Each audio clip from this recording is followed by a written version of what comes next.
네, 여러분 안녕하십니까? 저는 오늘 건강 토크쇼 톡투 무릎 관절염 진행을 맡은 채널A 기상캐스터 남혜정입니다. 반갑습니다.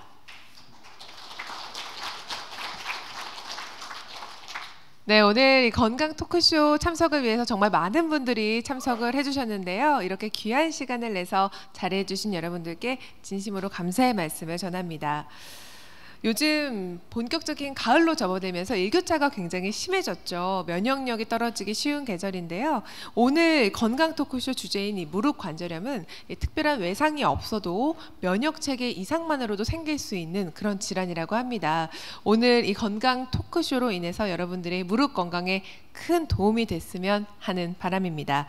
오늘 저희 동아일보가 주최하는 건강 토크쇼 톡투 무릎 관절염은 전문의들과 함께 무릎 관절염에 대한 질환 정보와 또 올바른 예방법까지 소개해드리는 그런 시간인데요. 최근 치료 트렌드죠. 바로 로봇 인공 관절 수술까지 다양한 정보를 전해드리고자 이 자리를 마련했습니다. 오늘 일정을 잠시 소개해 올리도록 하겠습니다. 총 2가지 순서로 진행이 되는데요. 건강 강좌와 토크 콘서트가 진행이 됩니다. 건강 강좌에는 유제도 이대목동병원 인공관절센터장님과 궁윤배 사람병원 인공관절센터 부장님의 강연이 진행이 됩니다. 마지막으로는 토크 콘서트가 준비되어 있는데요. 무릎 관절염과 또 로봇 수술에 대해서 궁금했던 부분들 이야기 나눠보실 수 있는 시간이 마련되어 있습니다. 끝까지 함께 하셔서 올바른 무릎 관절염 정보 얻어가셨으면 좋겠습니다.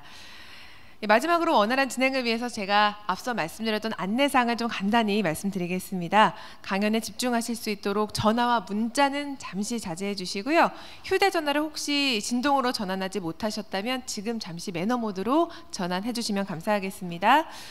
저희가 오늘 참석해 주신 참가자분들께 감사의 마음을 전하고자 작은 선물을 준비했는데요. 행사가 종료되고 입장하시면서 받으신 교환권을 지참하셔서 뒤쪽 등록 데스크에서 선물을 수령해 가시면 감사하겠습니다. 앉아 계신 테이블 위에 보시면 설문지가 있는데요. 설문지는 양면으로 되어 있습니다. 작성 후에 저희 진행 요원이나 등록 데스크에 전달해 주시면 감사하겠습니다. 오래 기다리셨습니다. 지금부터 동아일보가 주최하는 건강 토크쇼 톡투 무릎 관절염 여러분의 큰 박수와 함께 시작하겠습니다.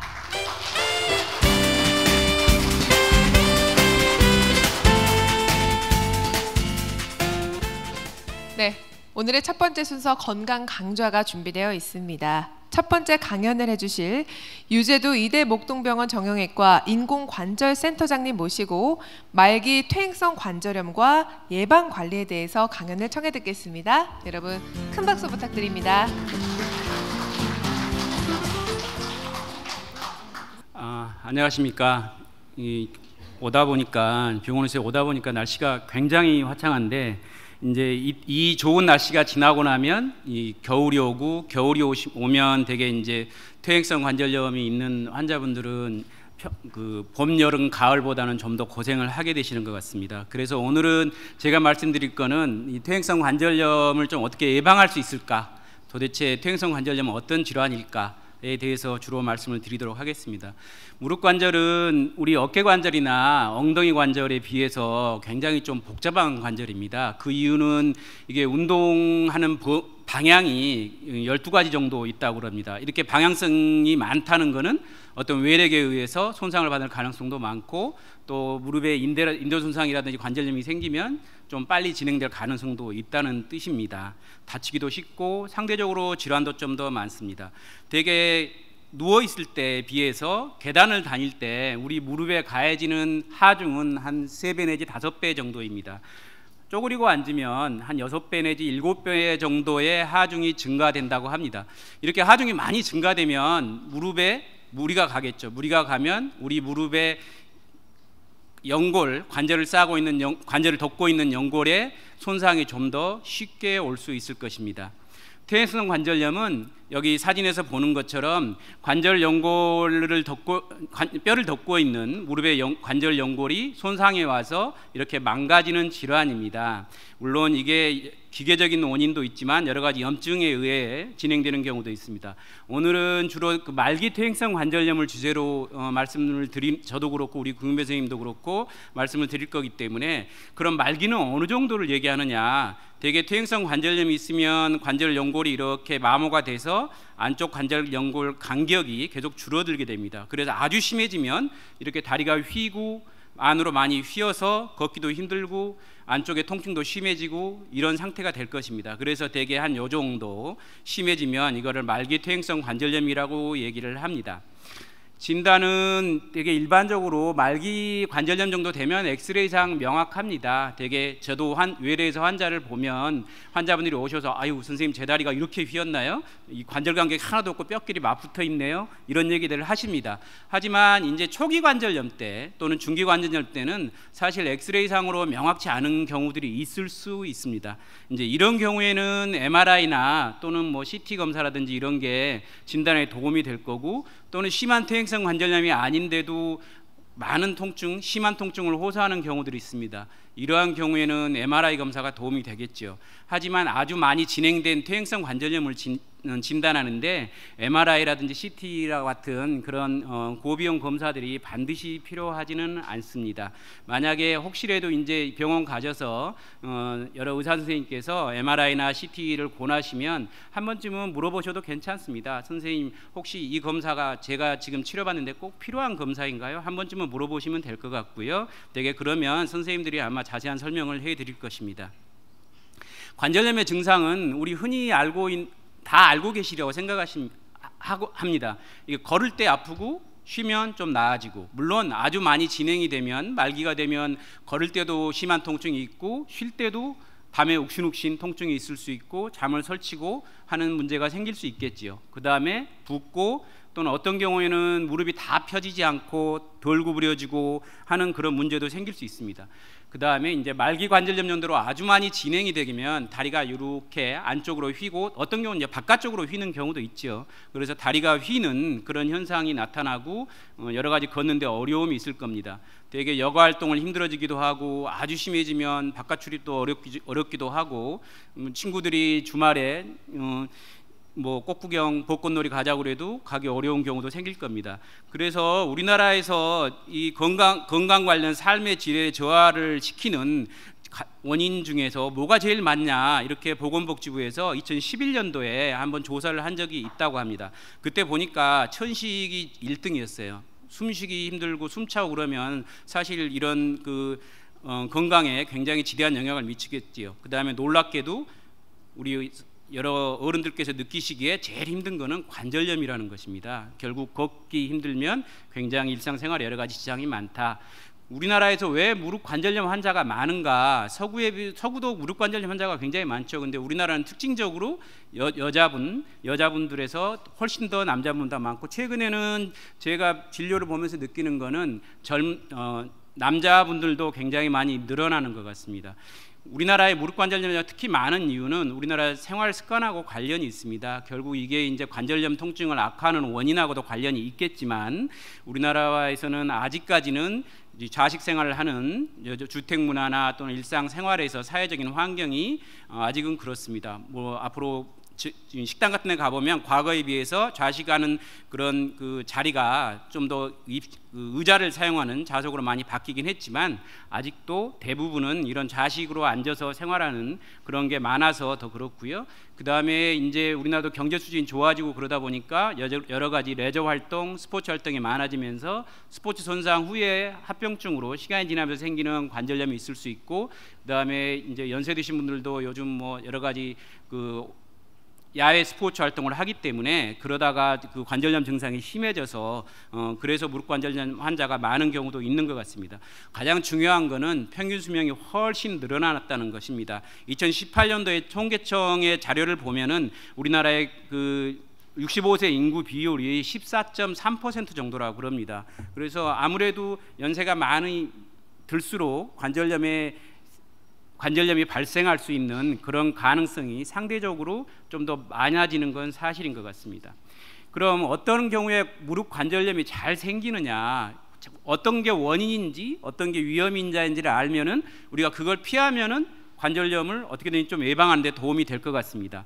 그래서 지금까지 알려진 거는 이런 것들이 있습니다. 나이, 비만, 그 다음에 여성, 죄송합니다, 외상 또는 감염, 유전적인 원인이 있다고 그럽니다. 하지만 이 중에서 나이는 우리가 어떻게 피할 수가 없죠. 이거를 뭐 어느 옛날 그 한시에 나오는 것처럼 막아설 수는 없으니까 나이는 어떻게 할 수가 없고.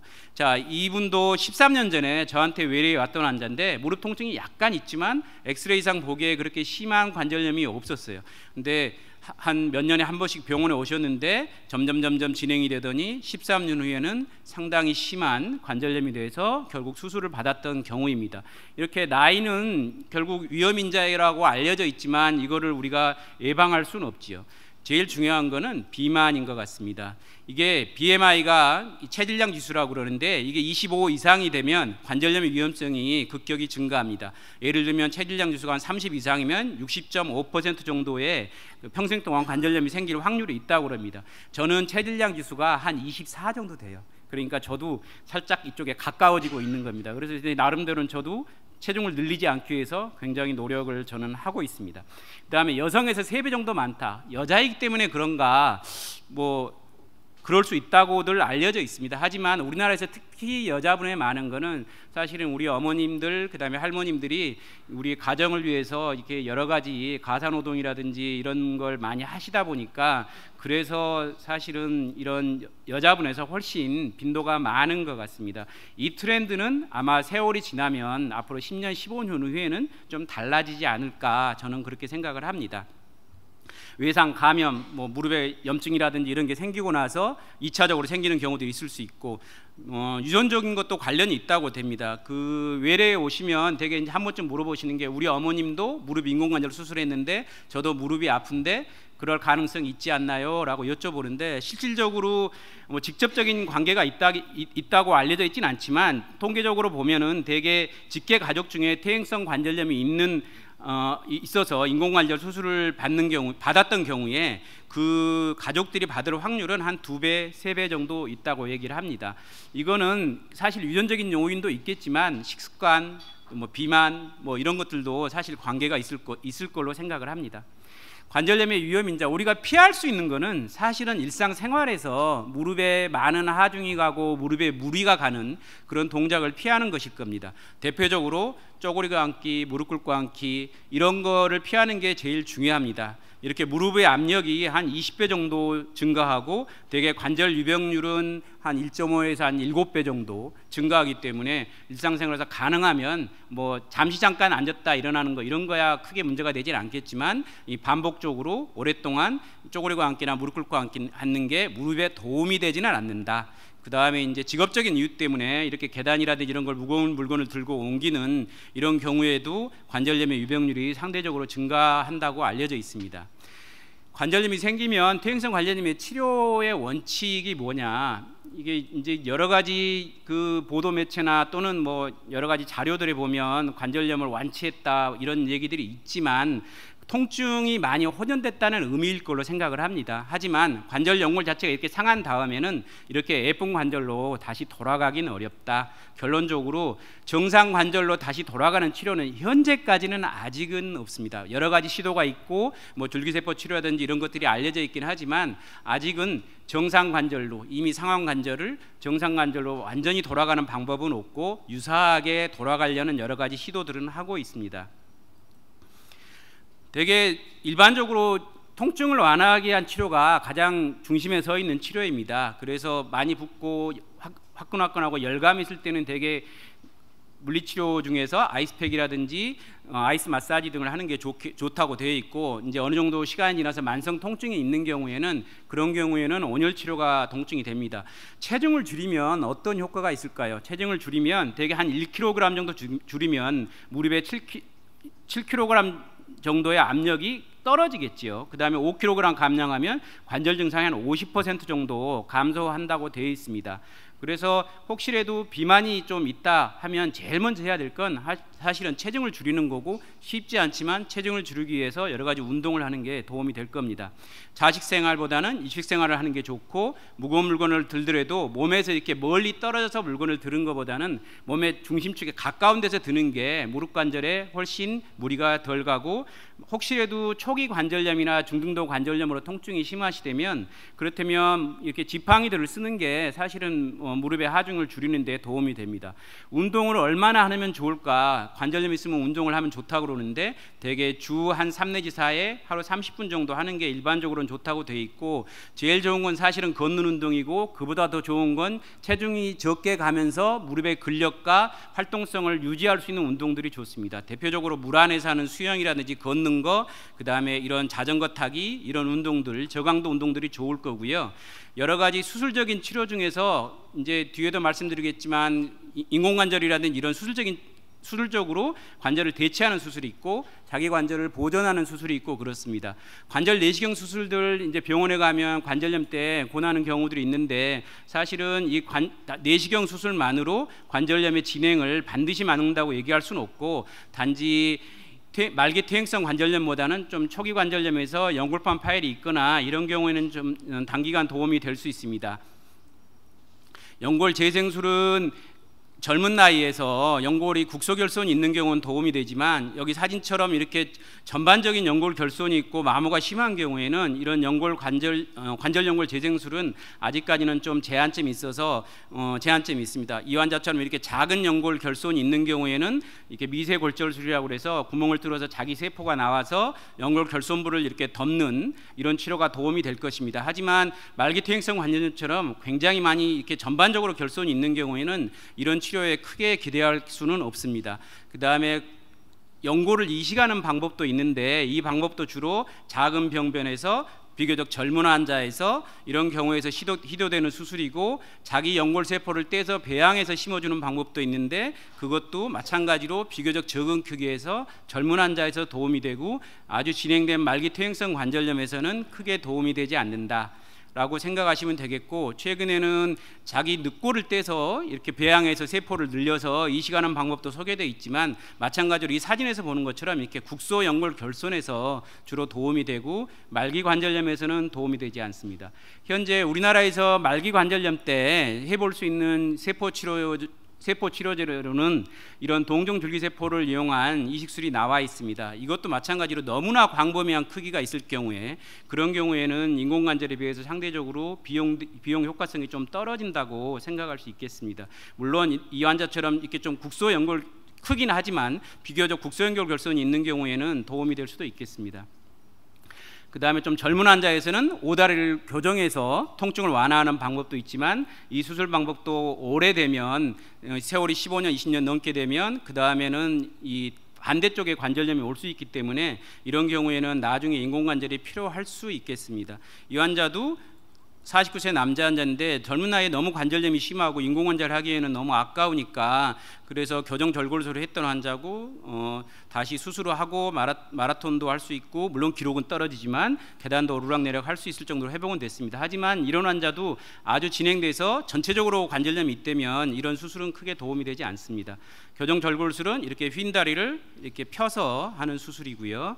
그 다음에 이제 결국 제일 많이 시행되고 가장 비용 대비 효과성이 있는 거는 이 관절 치환술이라고 할 수 있겠습니다. 그래서 관절 치환술은 이게 전체적으로 다 바꾸는 수술도 있을 수 있고, 또 이렇게 부분적으로 일부만 바꾸는 수술도 있습니다. 이런 경우도 이제 주로 앞쪽에만, 무릎 앞쪽에만 관절염이 심해서 이런 경우에는 앞쪽만 이렇게 치환하는 경우도 있습니다.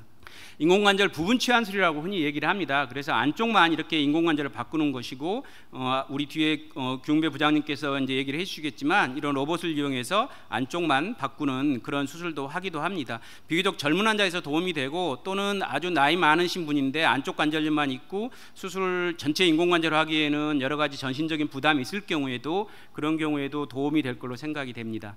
부분 치환술의 장점은 수술 부위 이외의 뼈를 대부분 다 보존하고 있기 때문에 그런 장점이 있고, 피부 절개도 비교적 적고 비교적 재활도 빠르고 환자 만족도도 높습니다.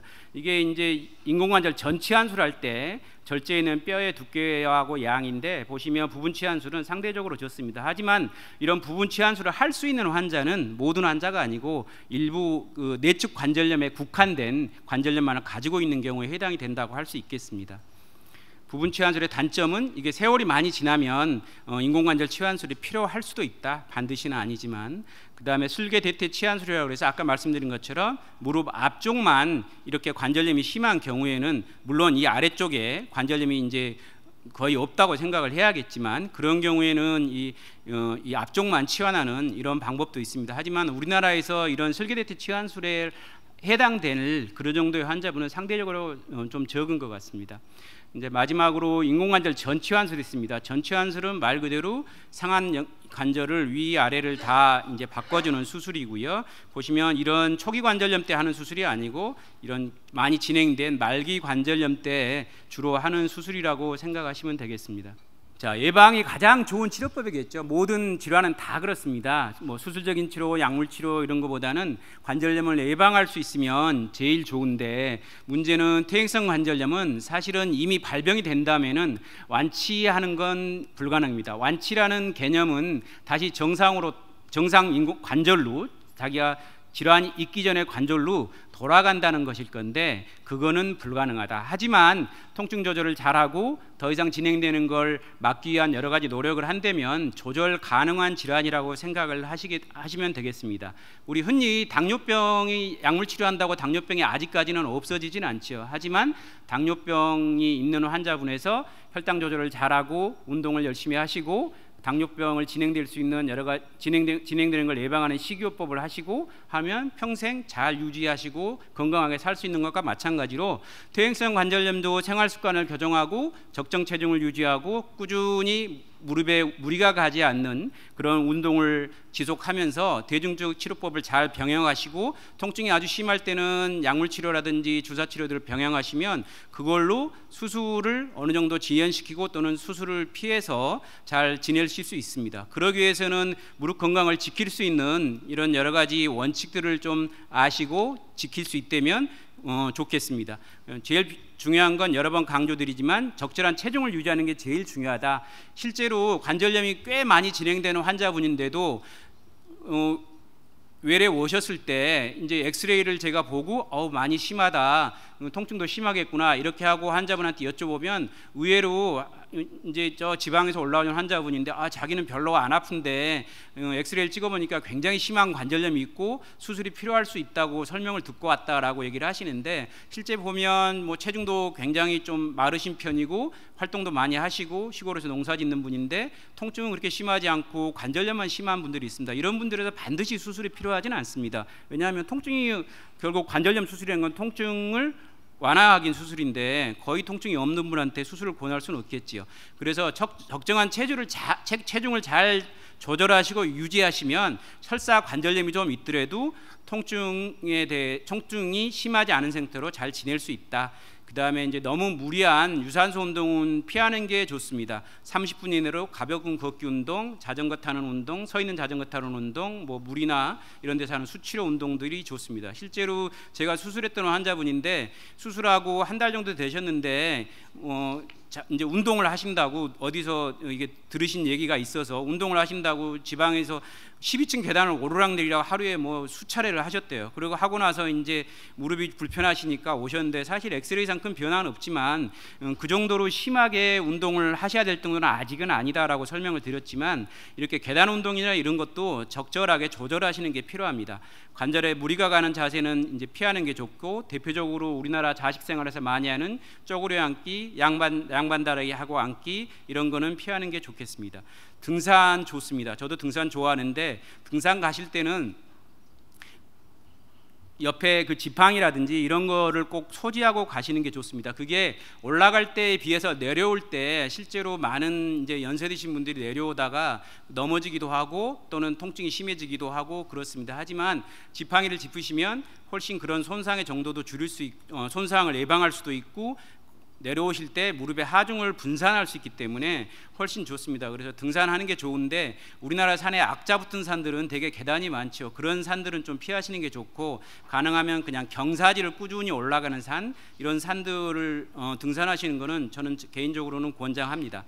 그 다음에 관절염이 있는 분들은 뭐 매년 가지는 않으시더라도 정기적으로 병원을 방문해서 엑스레이를 찍어보면 무릎에 관절염이 시작되고 나서 진행되는 속도를 우리가 알 수 있기 때문에 조기 진단하고 치료하는 데 도움이 됩니다. 그래서 통증이나 부종이 있을 때는 병원을 한 번쯤은 방문해 보시는 게 치료하는 데 도움이 될 걸로 생각이 됩니다.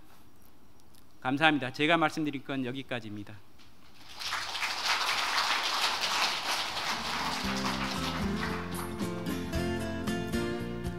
네, 유익한 메시지 전해주신 유재도 센터장님께 다시 한번 큰 박수 부탁드립니다. 네, 무릎 건강을 위해서는 평소에 올바른 생활 습관이 중요하다는 거 다시 한번 기억하시면 좋겠습니다. 두 번째 강연 바로 준비해 주실 텐데요. 무릎 통증의 마무리, 인공관절, 로봇 수술이란 무엇인가에 대해서 강연을 해주시겠습니다. 국윤배 세란병원 인공관절센터 부장님 단상으로 모시겠습니다. 큰 박수 부탁드립니다. 안녕하십니까. 세란병원 정형외과 인공관절센터의 국윤배입니다. 네, 오늘 여러분 만나 뵙게 돼서 반갑고요. 앞서 우리 유재도 교수님께서 자세히 설명을 해 주셨는데 그럼에도 불구하고 관절염이 심해지고 나중에 통증 조절이 안 돼서 결국에는 그 마무리 짓는 데 약물 치료와 주사 치료를 중단하고 끝 마무리를 짓게 해주는 것이 인공관절 수술밖에 없습니다. 그래서 오늘은 제가 주로 말씀드린 내용은 그 무릎 인공관절 수술이 어떻게 이루어지고 또 구체적인 내용을 말씀드리겠습니다. 그리고 현재 제가 하고 있는 마코 로봇 수술에 대해서, 이것을 흔히들 들으셨었던 3D 프린팅, 내비게이션 수술, 그리고 기존의 로봇 수술과 비교하면서 설명드리겠습니다. 오늘 오신 분들은 모두 관심을 갖고 오신 분들이라 제가 내용을 좀 전문적인 내용을 포함시켰습니다. 먼저 언제 받아야 되냐? 아까 유재도 교수님께서 설명해 주신 것이 말기에 심할 때 받아야 되겠죠. 근데 지금 그림의 오른쪽을 보면 제 핸드폰에서 제가 찍은 사진입니다. 캡처한 사진인데 8월 달에 이런 내용이 올라왔습니다. 관절 수술은 끝이라고. 제가 깜짝 놀랐는데 그럼 제가 수술할 필요가 없어지냐 해서 봤는데 밑에 자세히 보시면 효과 없으면 환불 보장. 예, 관절 보조 식품에 대한 안내 글이었었습니다. 그 다음에 오른쪽에 부분은 인공관절 수술 가능하면 하지 마라. 이것도 인터넷에서 제가 찾은 내용인데요. 여러분 이게 맞는 말일 것 같습니까? 틀린 말일 것 같습니까? 예, 지금 내용을 보면 이것은 퇴행성 관절염에 사용되는 보조기에 대한 안내 글이었습니다. 50대 후반의 주부가 3년 전에 관절염 진단받고, 이런 환자분들은 이 말이 맞는 말입니다.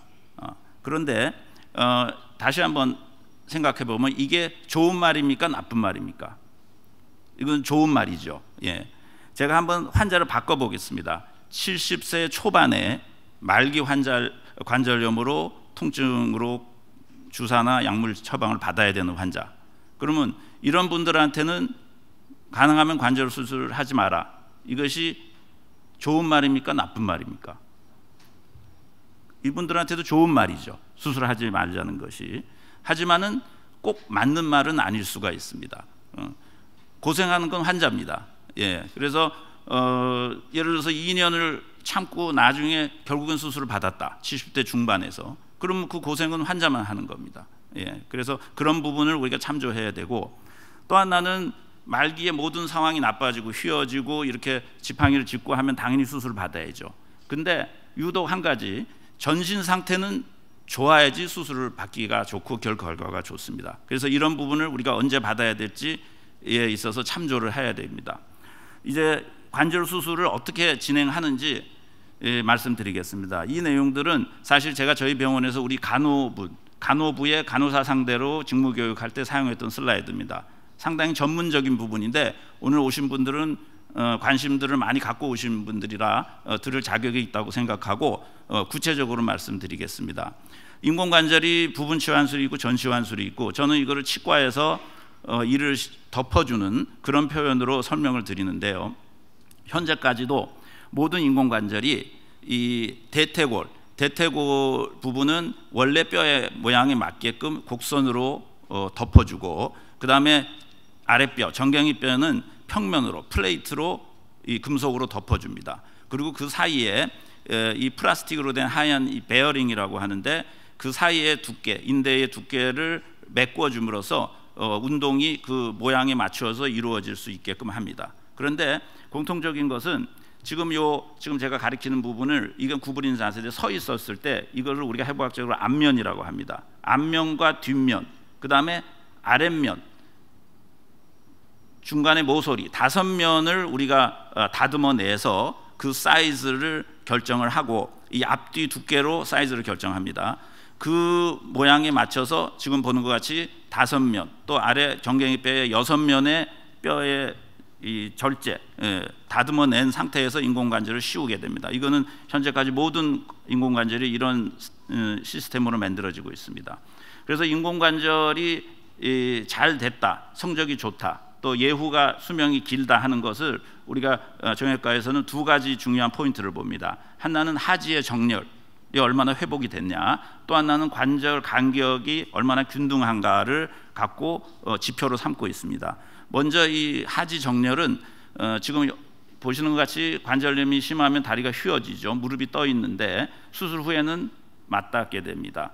정렬이 회복이 되는 거죠. 그러면은 오른쪽 그림에서 보는 것 같이 고관절 중심에서 발목의 중심까지 중력이 일직선으로 떨어진다고 했을 때, 그 중심선이 무릎의 중앙을 통과했을 때 압력이 제일 분산이 되겠죠. 그래서 무릎에 받는 압력이 최소화가 되고 스트레스가 적어서 수명이 이제 길게 될 수 있다고 보고, 또 하나는 무릎을 완전히 폈을 때와 무릎을 구부렸을 때 그 관절면 사이에 있는 간격, 우리가 아까 그 플라스틱 베어링으로 두께를 정해서 메꿔준다고 했죠.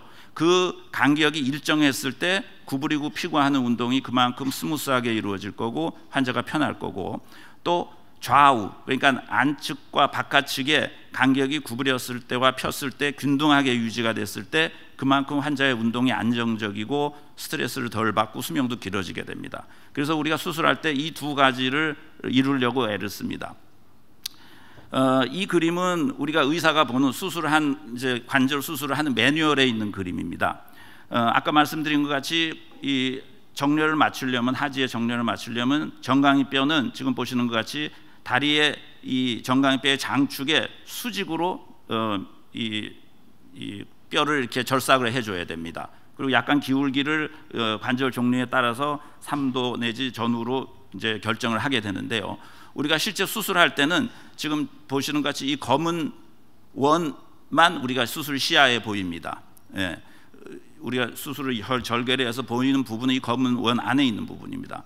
나머지는 우리가 이제 수술장에서 이런 긴 러드를 대고 거기서 눈으로 의사가 눈으로 제일 이 뼈의 이 장축에 맞춰서 수직이 되는 면을 선택을 하고, 또 아까 말한 그 기울기는 손가락으로 뭐 위에는 손가락 2개 넓이, 아래는 3개 내지 4개 넓이로 정한다. 이게 매뉴얼에 나와 있는 말입니다. 의사가 그거 보고 결정을 합니다. 그래서 아주 의사가 매의 눈이라 그러죠. 매의 눈과 아주 촉이 좋은 이제 손을 가져야지 이제 정확한 수술을 할 수가 있겠고, 경험이 필요한 부분입니다. 그 다음에 이 아랫면, 우리가 똑바로 섰을 때 이 축을 맞추려면 이 아랫면을 정확히 절삭을 해줘야 되는데, 이론적으로는 고관절의 중심에서 내려오는 이 중심선에서 수직으로 절삭을 해야 되는데, 이것도 역시 수술장에서의 시야는 이 동그라미 친 이 부분만 우리가 뼈를 확인합니다. 위에 고관절 부분은 덮여 있어서 의사가 볼 수가 없습니다. 그래서 이 부분을 우리가 실제 수술에서는 이 해부학적으로 이 대퇴골의 이 장축이 이 관절면하고 이 관절면의 수직면하고 약 5도 내지 7도 바깥을 향한다는 이런 그 데이터를 갖고 실제 무릎 대퇴골 안에다 긴 장축을 러드를 삽입을 하고 거기서 5도, 7도 이 눈금이 있습니다. 기구에 거기서 의사가 선택한 눈금으로 이 절삭한 부위를 결정을 하고 핀으로 고정하게 됩니다. 그리고 그 틈으로 지금 보시는 것 같이 톱을 넣어서 절삭을 하게 되는데요. 이때 러드가 중간에 이 넓은 이 골수강 내에 러드가 들어가기 때문에 거기서 오차가 올 수가 있고 이 오차의 이 가능성이 있는 겁니다.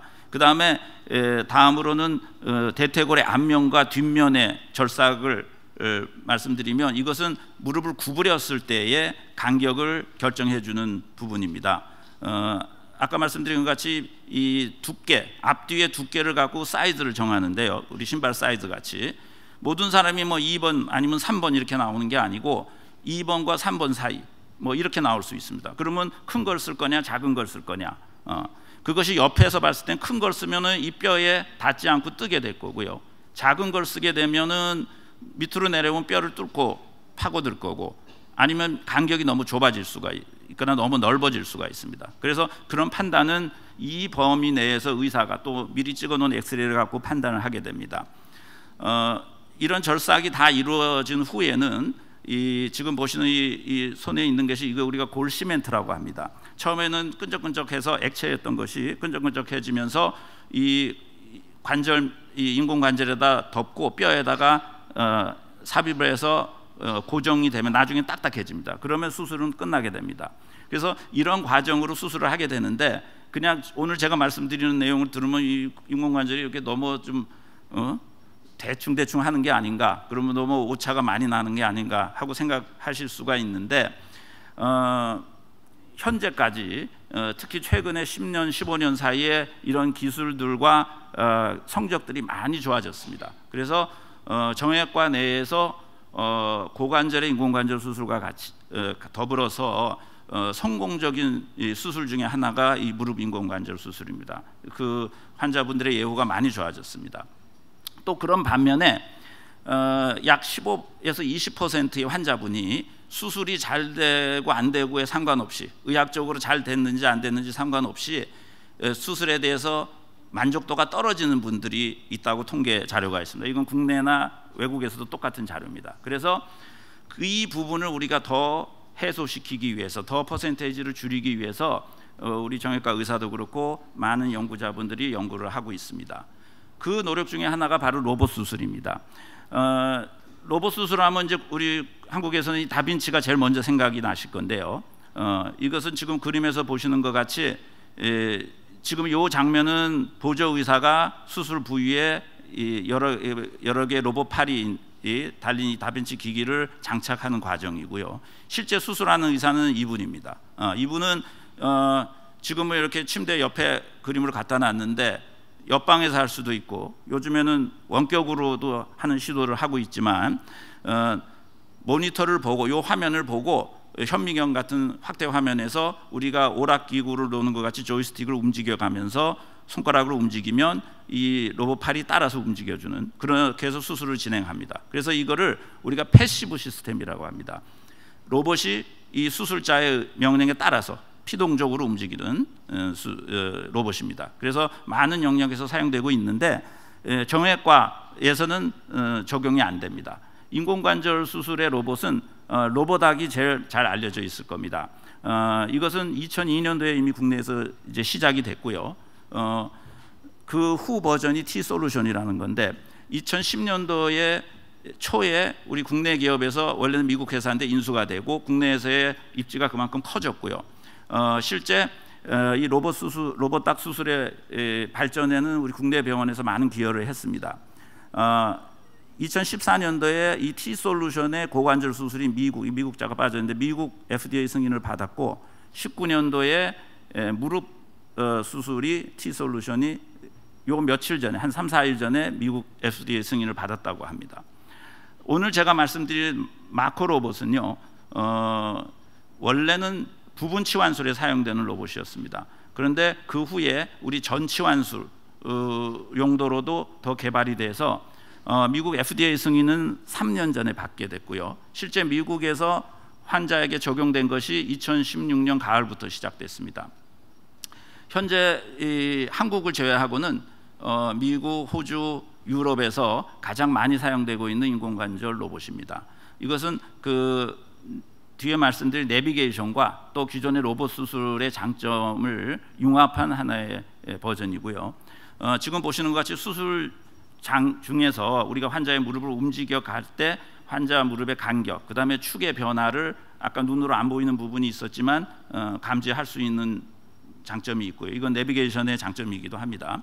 그 다음에 수술 전에 CT 촬영을 해서 거기서 얻은 환자의 해부학적 특성을 입체적인 3D 영상으로 구성한 다음에 거기에 인공관절의 적당한 크기, 이 재에서 2번이냐 3번 눈금으로 결정하는 게 아니고 실제 씌워봐서 가장 잘 많이 덮이고 가장 축에 잘 맞는 그 위치를 결정하고 거기에서 얼마나 절삭을 해야 되는지 잘라내야 되는지를 컴퓨터에서 계산을 해줍니다. 정확도가 큰다는 겁니다. 이것은 로봇 수술의 장점입니다. 그 다음에 같은 크기의 수술을 인공관절을 사용하더라도 무릎을 막상 수술장에서 열고 보면 그 환자의 그 인대 상태가 서로 다릅니다.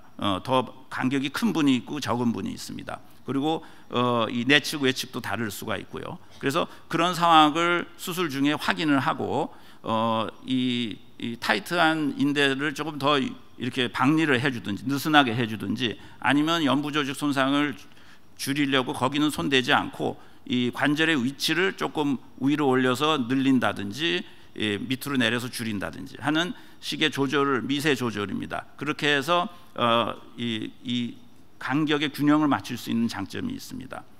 이것도 내비게이션에서 구현이 되는 장점입니다. 그 다음에는 뼈를 절삭을 할 때 지금 보면 이게 수술하는 의사의 손인데요. 아까 그림에서 보여드리니까 그런 틀이 없죠. 커팅 가이드가 없습니다. 직접 의사가 이 전기 톱을 버튼을 눌러서 진행을 하는데 실제적으로는 이 뒤에 손이 하나 더 있습니다. 그것이 바로 로봇의 팔입니다.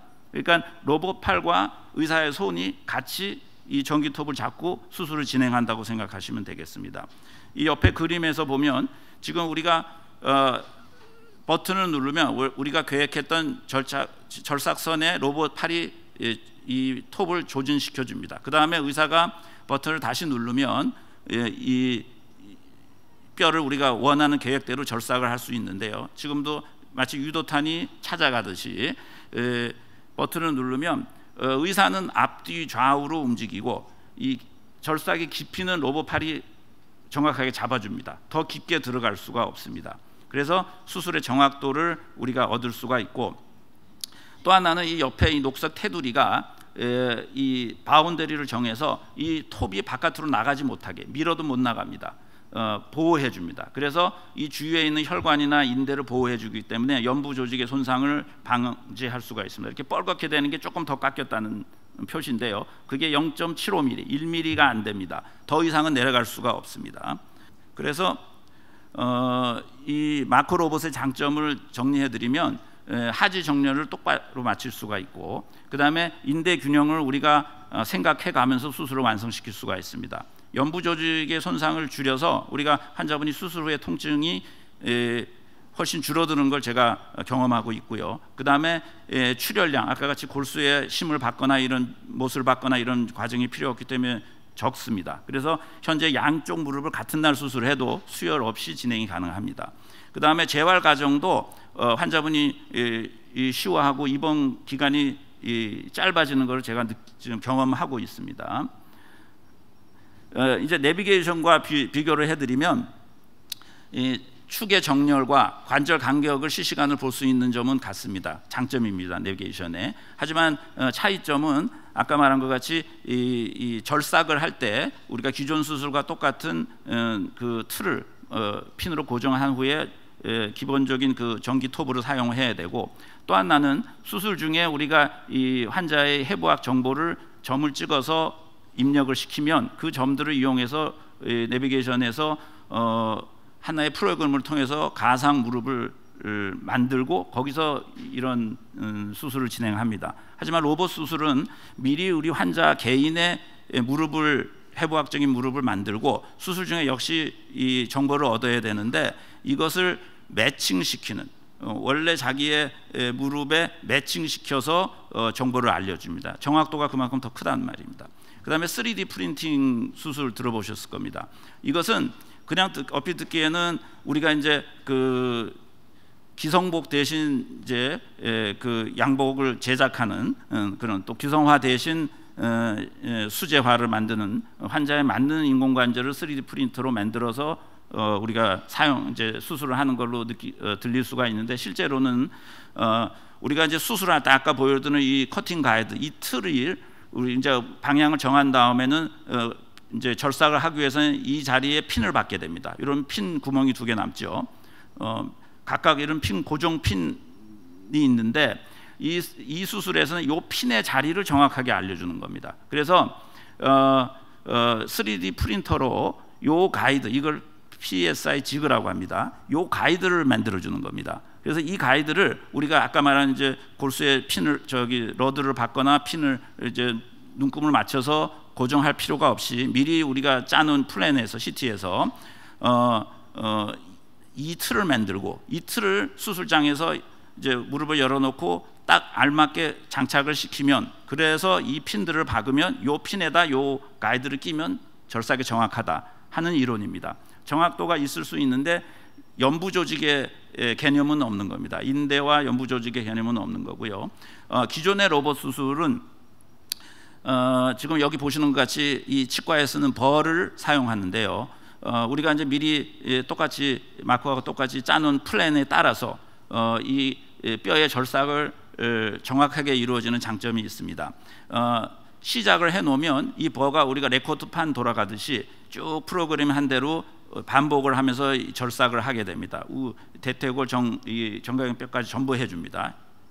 그런데 여기 보시면 수술하는 의사의 손을 보시면 절삭하는 동안에 의사의 손은 여기 와 있습니다. 그 무슨 말이냐면 우리가 이제 계획은 의사가 세우지만 이 절삭하는 과정은 로봇이 그 프로그램에 따라서 처음부터 끝까지 시행을 해줍니다. 그래서 이거를 아까 그 다빈치는 패시브 시스템인데 이거는 액티브 시스템이라고 전문 용어로 말합니다. 그러니까는 로봇이 주가 된다는 겁니다. 그래서 지금 보시는 것 같이 이 절삭의 정확도는 인정을 받고 있습니다. 그런데 절삭을 다 해놓고 우리가 이 인대 균형, 이 간격의 균형을 맞추는 것은 이 수술하는 의사의 몫으로 다시 돌아옵니다. 그래서 딱 맞는 표현은 아니지만 문틀과 문을 아주 정확하게 절삭을 해주는데 그거를 정확하게 끼워 맞추는 것을 한 과정을 더 거쳐야 된다는 내용입니다.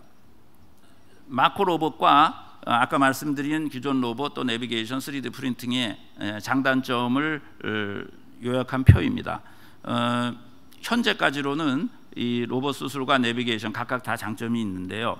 3D 프린팅도 그런 기능들을 가장 많이 탑재해 있는 로봇이라고 말씀드릴 수 있겠습니다. 마지막으로 그 인공관절 수술을 그러면 어디서 받아야 되느냐? 또 이제 많이 이제 우리가 이제 어려운 문제이기도 하는데요. 간단히 설명드리겠습니다. 그 먼저 이 어느 의사 선생님한테 받겠냐 생각하셔야 되겠습니다. 수술 결과가 어떻냐 제일 궁금하죠. 사실은 우리 환자분이 알기는 쉽지는 않을 겁니다. 근데 이제 팁을 하나 드리면 진료 받으러 갔을 때 주위에 만일 수술 받은 환자가 있으면 좀 눈여겨 보면 이제 그 결과들을 우리가 볼 수가 있겠고요. 또 하나는 경력, 수술을 얼마나 많이 했느냐 이것도 이제 중요한 하나의 이 자료가 되겠죠. 근데 여기서 이제 오늘 다 관심 많으신 분들이니까 제가 이제 또 하나의 또 이 내부자의 얘기를 말씀드리면 그 우리 여기 유재두 교수님 와 계시지만 관절 수술을 얼마나 많이 했느냐 중요하고요. 또 하나는 인공관절 수술을 다른 수술을 얼마나 많이 했느냐도 중요합니다. 예를 들어서 아까 유재두 교수님 말씀드린 뭐 관절경 수술 또 유재 교수님 또 이 무릎 이 슬개 대퇴골의 또 대가신데 그 우리가 관절경 수술은 주로 인대와 연골판을 살리는 수술입니다. 그리고 인공관절 수술은 어떤 의미에서는 연골판과 인대를 희생하면서 무릎의 기능을 회복시키는 수술입니다. 그런데 이 살리는 쪽에 고민을 하는 의사가 이 희생을 시킬 때도 좀 더 잘 희생을 시키지 않을까 하는, 이제 이거는 약간 이제 참고 삼아서 말씀드린 제 의견입니다. 그 다음에 학력 아무래도 또 따지실 수가 있고 나이도 보시더라고요. 네, 어떤 게 좋은 건지 모르겠고요. 인상, 네, 어떻게 보면 제일 중요한 거일 수가 있겠습니다. 네. 그 다음에 병원 시스템, 이게 이제 전문 병원이냐 아니면은 종합병원이냐 대학병원이냐, 이제 이런 부분 아무래도 특화되어 있고 전문화되어 있는 부분이 좋겠고, 반면에 이 다른 과의 진료 협진이 가능한 부분이 또 대학병원의 또 장점이 될 수도 있겠고요. 이런 부분을 이제 고려해야 되고, 시설, 그러니까는 이 관절 수술에 관한 시설이 어떻게 되어 있느냐가 또 중요하겠죠. 그 다음에 기본적으로 뭐 인테리어, 뭐 화장실은 어떻게 돼 있고, 이거는 실제적인 문제고요. 병실의 환경은 어떠냐, 이런 것도 다 참조를 해야 됩니다. 위치, 보호자가 간호하기에 어떤지, 그 다음에 나중에 외래를 이제 점검을 받으러 왔을 때 어떻게 접근성이 있는지, 물론 이제 한 3개월 정도 지나면 병원에 자주 올 일은 없겠지만 이런 부분 고려해야 되고요.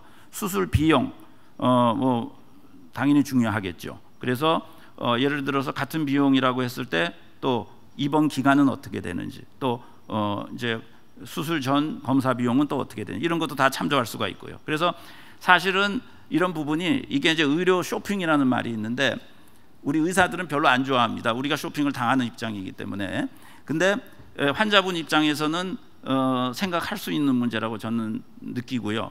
우리가 여행을 어디 가더라도 그 스케줄에 따라서, 예를 들어서 호텔비가 아주 비싼 큰 도시에 갔을 때는 예를 들어, 그런데 내가 뭐 주로 외부 관광 스케줄 아니면 사무적인 스케줄이 밤까지 있다, 전에 가서 잠만 자면 된다, 그러면 굳이 좋은 호텔 선택할 필요가 없겠고요.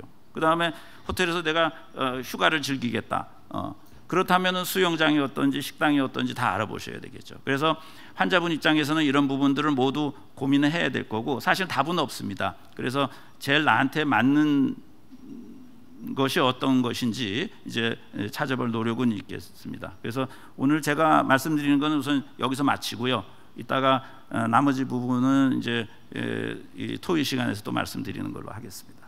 감사합니다.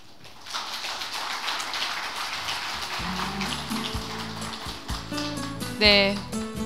무릎 관절은 정말 예방이 가장 좋겠지만 정말 치료와 수술이 꼭 필요하신 분들에게는 아주 유용한 정보가 되시지 않았나 하는 생각이 듭니다. 다시 한번 큰 박수 부탁드립니다. 무릎 건강이 정말 삶의 질과도 직결되어 있는 만큼 이렇게 많은 분들께서 관심을 가져주고 계신데요. 앞서 말씀해 주셨던 무릎 관절염 예방법, 그리고 치료법과 로봇 수술에 대해서도 더욱더 심도 있게 알아볼 수 있는 그런 귀한 시간이 될 것 같습니다. 동아일보 이진한 의학 전문 기자님의 진행으로 진행이 될 텐데요. 앞서 열띤 강연해 주셨던 유재두 교수님, 궁윤배 부장님 단상으로 모셔서 이야기 나눠보도록 하겠습니다. 중요한 내용들은 메모하면서 들으셔도 큰 도움이 되실 것 같네요. 여러분 큰 박수로 맞아주시죠.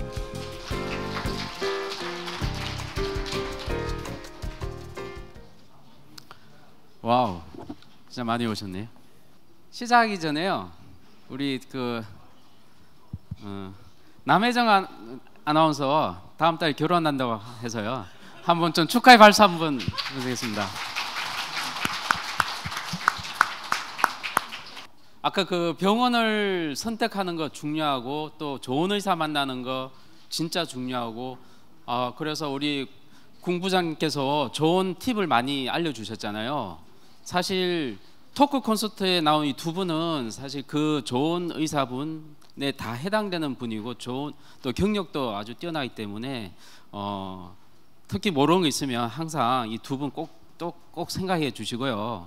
또 제가 또 아까 그 남혜정 아나운서가 했지만 유튜브에 영상을 올리게 됩니다. 올리면 유튜브 하시는 분 계세요? 혹시 많이 좀 보시는 분, 예, 그게 댓글 다는 기능이 있어요. 그 영상 보고 댓글을 달아주시면 그게 제가 궁금한 거 두 분께 답변을 다시 드리도록 해드리겠습니다. 자, 인공 관절염 중에서도 이제 말기 무릎 관절염이니까 이제 수술이 좀 필요한 사항이 되신 분 대상으로 주로 많이 하게 됩니다. 여기서 저 무릎 관절이 많이 아프신 분 손 좀 들어주세요. 와, 그래도 3분의 1 정도는 그죠? 예. 한 중간 정도 아프신 분은요? 이거 3분의 1이네. 그러면 아주 초기, 그러니까 살짝 아프신 분요. 와, 그 좀 말기 아프신 분이 더 중요하기 때문에 주로 수술적 얘기를 많이 하게 될 것 같아서, 그래도 이제 그 관리 요령이라든지 또 궁금한 또 평소 관리 요령 이런 것들은 저희들이 질문 많이 해주셔가지고 그 소화를 하도록 하겠습니다. 방금 또 한 분이 또 이렇게 또 질문지를 저한테 주셔가지고 붙이도록 하겠습니다. 수술 좀 관련해서 좀 질문을 좀 받아보도록 하겠습니다. 자, 아무래도 이게 인공관절 수술이라는 게 사실은 제일 마지막에 수술을 하는 거고, 그러다 보니 수술에 대해서 수술 이후에 좀 걱정이 많으셔요. 특히 뭐 수술을 한 뒤에 보면 좀 활동이 좀 제약되는 경우가 많거든요. 구부림 등의 좀 활동이. 그래서 이런 일상생활에 지장을 받는 경우도 적지 않다.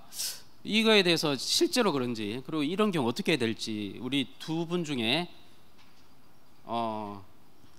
우리 BMI 수치가 24 비만인 우리 유재대 선생님께서 좀 부탁드리겠습니다. 네. 네, 감사합니다. 실제 이제 인공관절을 상담하러 오시는 분들 중에서 이제 꽤 많은 분들이 이제 이런 질문들을 하시죠. 뭐 수술을 했는데 옆에 우리 옆 집에 어른을 보니까 무릎을 구부리는 걸 많이 불편해하시더라. 자식 생활에 많이 어려움이 있더라. 이런 얘기들 하십니다. 그 사실은 그 인공관절하고 자식 생활하는데 불편함이 있다. 그건 사실입니다. 사실인데 문제는 우리가 보통 그 일상생활에서 지장이 없을 정도, 그 정도 무릎이 구부러지는 각도, 그걸 한 90도에서 100도, 보통 100도 정도를 얘기를 합니다. 그 다음에 좀 많이 편하려면 그래도 한 120도에서 한 130도 사이는 구부려져야 많이 편합니다. 근데 이제 우리나라가 특징적으로 일본도 그렇지만 인도도 마찬가지고 좌식 생활들을 많이 하니까 사실은 한 110도, 120도 정도의 운동 각도로도 뭐 일상생활하고 계단 다니고 뭐 가벼운 운동하시고 이러는데 전혀 문제가 없지요. 근데 단지 이제 쪼그리고 앉는 상황, 그런 상황이 되면 좀 불편할 수 있습니다. 제가 한 8년 전에 저희 부친 제가 인공관절 수술을 했는데 저희 아버님이 이제 수술하시고 뭐 사실은 골프도 다니시고 하시는데 지금 86 되셨거든요. 근데 처음 수술하고 한 몇 년 됐는데 갑자기 저한테 전화가 오시더니 야, 다른 건 다 좋은데 그 장례식장 가서 절하는데 아무래도 좀 불편하더라. 그래서 아, 그럴 수는 있습니다. 그러면 절을 못 하셨어요. 그러니까 절을 못 한 건 아닌데 앉았다 일어나기가 좀 불편하더라 말씀을 하시더라고요. 예, 사실입니다. 그렇지만 우리가 이제 과거와 달리 과거에 처음에 인공관절 나왔을 때 이 뭐 쪼그리고 앉기, 양반다리 하기 이런 거를 다 하셔도 괜찮습니다라고 그렇게 환자분한테 설명들을 드렸어요. 근데 이제 그런 활동을 많이 하시면 아주 지나치게 많이 하는 경우입니다. 잠시 잠깐 뭐 하루에 한두 번, 뭐 예를 들면 하루에 어쩌다 한두 번 이런 거 말고 이제 직업적인 이유나 다른 이유로 쪼그리고 앉아서 하는 활동을 많이 하시고 그러게 되면 아무래도 인공관절의 수명하고 좀 관련이 있습니다. 그러니까 그 분명히 자식 생활하고 하는데 어려움이 좀 있을 수는 있어요. 전혀 없진 않다. 하지만 알려진 것처럼 그렇게 뭐 전혀 그런 활동을 못 하냐, 그건 아니다. 그다음에 가능하면 그런 쪼그리고 앉고 양반다리 하는 자세를 오랫동안 반복적으로 하는 거는 좀 피하는 게 인공관절의 수명을 그러니까 연장하는데 도움이 된다고 그렇게 생각하시면 될 것 같습니다. 네, 결국 인공 관절 수술을 하기 전에 먼저 이제 그런 자식 생활, 그런데 익숙했던 생활 습관이 결국은 그런 거를 불러일으킨 것이기 때문에 사실 수술하고 난 다음에는 좀 다른 생활 습관을 좀 교정하는 것이 이제 필요하지 않을까. 그리고 수술하고 나면요, 항상 재활 치료가 따르지 않습니까? 그 재활 치료를 통해서 또 올바른 또 재활 교육을 또 받게 됩니다. 그때 좀 생활 습관을 바꾸는 게 중요하지 않을까 하는 생각을 하게 됐습니다.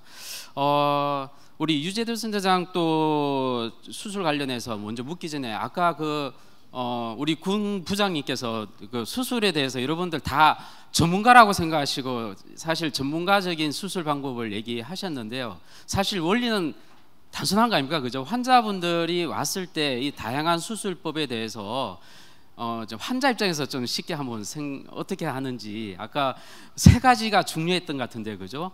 로보닥 수술이라든지 또 마코 수술도 있었고 또 내비게이션 수술 이런 게 있었어요, 그죠? 근데 쉽게 해서 어떤 수술인지 좀 간단히 설명해주고 우리 또 유재준 선생님한테 또 질문을 또 이어가도록 하겠습니다. 간단하면서 어려운 문제입니다. 그래서 좀 간단히 설명을 드리자면 다 우리가 기존에 해왔던 수술도 결과가 좋고 많은 좋은 성적을 내고 있습니다. 현재 이미. 그런데 거기서 우리가 좀 더 나은 성적을 얻기 위한 노력이라고 생각하시면 됩니다. 그 중에서 이제 아까 나열한 것 중에서 이제 내비게이션 수술이라는 것은 그 수술 중에 어떻게 이 방향을 이제 얼마나 이게 이 뼈를 다듬어 내야지 이 똑바로 다리를 만들어 줄 수 있느냐, 간격의 균형을 어떻게 맞춰 줄 수 있느냐를 우리가 이제 운전할 때 내비게이션 보면서 운전대를 돌리듯이 정보를 주는 것입니다. 그게 이제 최고 장점이고요. 실제 환자에 대해서 수술하면서 우리가 의사가 이제 결정할 수 있다는 장점이 있고, 약간 단점은 이제 그 기준점을 의사가 수술 중에 찍기 때문에 거기서 컴퓨터에서 우리가 계산은 CT에서 결정해 준 거에 비해서는 조금 정확도가 떨어지지 않는 부분이 있고, 기존의 로봇 수술의 로보닥 이런 수술은 이 정확한 우리가 그 뼈의 절삭을 얻을 수 있는 오차 없이 얻을 수 있는 부분이 장점인데, 또 하나는 장점이자 단점인 부분은 기계가 우리가 계획한 대로 다 수술을 수행해 줍니다. 그래서 그것이 장점이 될 수도 있고, 반면에 단점이 될 수 있는 부분은 다리를 완전히 고정한 상태에서 수술이 처음부터 끝까지 한 번에 시행이 되기 때문에 중간에 의사가 약간 계획의 변경이나 환자의 상태에 따라서 이런 부분은 뼈가 다 다듬어내진 후에 해야 된다는 그런 단점이 있고요. 이 마크로봇 수술은 아까 말한 것이 그런 그 내비게이션의 장점하고 로보닥의 장점을 같이 갖고 있는데,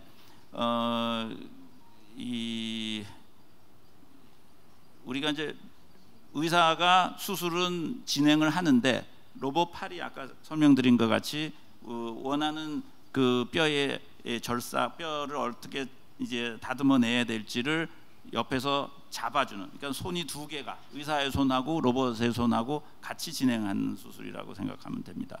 그래서 그 중간에 환자의 상태에 맞춰서 변동을 시켜줄 수 있는 부분입니다. 더 어려웠네요.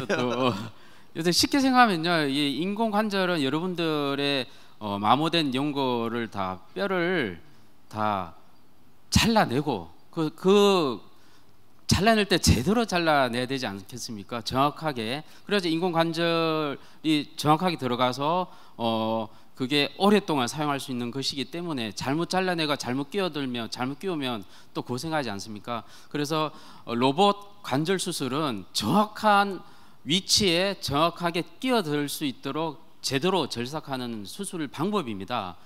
그래서 수술자하고 이런 로봇이 정확하게 서로가 호흡이 맞아야 됩니다. 그 호흡이 맞는 수술법으로 계속 발전해 가고 있다라고 알고 계시면 될 것 같고요. 인공관절 수술은 사실 또 두려운 게 있습니다. 많은 분들이 요새 인공관절 하신 분 계신가요? 네. 그래서 질문이 좀 한 3개 정도 나오셨는데요. 인공관절 수술은 대개 한 10년 정도 후에 또 재수술한 경우를 많이 봤다고 합니다. 근데 이게 로봇 인공관절 수술 같은 경우는 좀 정확도가 있고 해서 아무래도 좀 더 오래 가지 않을까 하는 생각도 하지만 한편으로는 결국 사람이 또 같이 또 쓰다 보면 그 정도 수술 기간 동안 또 재수술을 해야 되지 않냐 하는 불안감이 있습니다. 그 불안감이 또 보면 또 재수술이 또 힘들다고도 하고요. 그런 경우에 어떻게 사실 그 불안감을 어떻게 좀 해결할 수 있는지 좀 알려주시면 고맙겠습니다. 인공관절 이제 무릎 인공관절, 그다음에 엉덩이 인공관절도 마찬가지긴 합니다. 하지만 이제 무릎 인공관절 수술하고 의사들이 제일 그러니까 수술의 결과를 좋기 위해서 뭐에 관심을 갖느냐 이제 이거를 생각해봐야겠죠. 근데 이제 뭐 수술 전에 환자분과 상담하고 이분이 수술에 적절한지 수술이 필요한지 그다음에 이분한테 어떤 수술 방법을 쓰는 게 제일 좋을지 이런 걸 다 결정해서 고려해서 결정한 다음에 만약에 무릎에 이제 인공관절을 하기로 했다 하면 그 다음에 이제 수술할 때 의사가 고민하는 거는 내가 이 인공관절 수술을 하면서 얼마나 정확하게 축을 잘 맞춰서 할 건지 그게 제일 중요하고요. 그 다음에 이제 두 번째로 중요한 거는 그 축 플러스 얼마나 잘 균형 있게 무릎에 균형을 맞춰서 인공관절의 안에서 균형이 잘 맞아서 기능하게 할 건지 이 두 가지가 제일 중요합니다. 이 둘 중에 어느 하나가 제대로 이루어지지 않거나 상대적으로 적절치 않게 되면 아무래도 인공관절의 이제 수술의 결과도 아무래도 좀 불량할 수 있고 그 다음에 장기적으로 우리 이제 이 기자님이 말씀하신 것처럼 장기 생존율도 문제가 생길 수 있습니다. 그래서 제일 관심 있는 건 축을 정확히 하자. 그 다음에 안에서 인공관절의 대퇴골 쪽하고 아래쪽에 인공관절이 잘 균형이 되도록 균형을 잘 맞추자. 그게 제일 중요하고 그걸 맞추기 위해서 이제 그동안 연구도 많이 하고 어떻게 하면 좋을까 이런 것도 많이 연구들을 해왔고 지금 이제 최근에 소개되는 이런 그 마코와 같은 이런 수술 방법들은 의사에게 객관적으로 일정한 정확한 수치를 제공하는 겁니다. 그래서 의사가 좀 더 정확하게 수술을 시행할 수 있게 그런 가이드를 주는 거기 때문에 어떻게 생각하면 아주 적절하게 잘 맞추고 균형을 잘 맞추는 거를 할 수 있다면 인공관절의 수명이 지금 15년 뭐 이렇게 얘기하시지만 그거보다 훨씬 더 오래 갈 수 있을 거라고 예측을 합니다. 왜냐하면 인공관절에 그 들어가는 기구 자체는 너무너무 많이 발전이 됐어요. 1970년도에 비해서 너무 많이 개선이 되고 재질도 좋아지고 해서 어떻게 생각하면 지금보다 이보다 더 좋기는 사실은 물리적으로 굉장히 어려울 수 있다.